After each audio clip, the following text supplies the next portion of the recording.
আপনি কি কখনো ভেবে দেখেছেন যখন আপনি ঘুমান আমরা যে স্বপ্ন দেখি সেগুলো আসলে কিভাবে আসে? আমাদের রূহ শরীর থেকে কি বের হয়? আর যদি বের হয় তাহলে কোথায় যায়? আজকের ভিডিওতে আমরা সেই রহস্য উন্মোচন করব। ঘুম হলো মানুষের জীবনের এক অদ্ভুত অধ্যায়। আমরা চোখ বন্ধ করি, নিঃশ্বাস ধীর হয়ে যায়, দেহ স্থির থাকে। কিন্তু এই স্থিরতার মধ্যে ঘটে এমন কিছু যা চোখে দেখা যায় না। আপনার রূহ অস্থায়ীভাবে দেহ থেকে বের হয়ে যায়।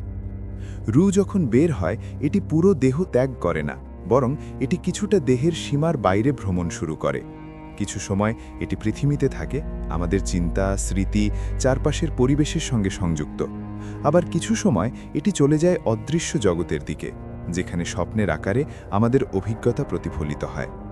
আপনি যখন স্বপ্ন দেখেন তখন রূহ একটি অদৃশ্য ভ্রমণ করছে।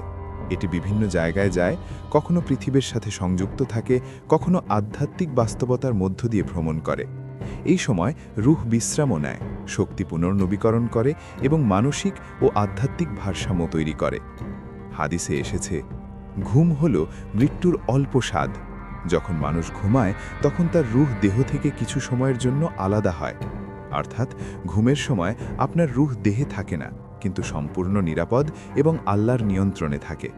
এটি যেমন স্বপ্নের আকারে ফিরে আসে, তেমনি এক অদৃশ্য ভ্রমণও সম্পন্ন করে। ঘুম থেকে জেগে ওঠার সময় রূহ আবার দেহের সঙ্গে মিলিত হয়। আপনি হয়তো স্বপ্ন ভুলে যান, কিন্তু রূহের সেই যাত্রা একটি অদৃশ্য শিক্ষা দিয়ে যায়।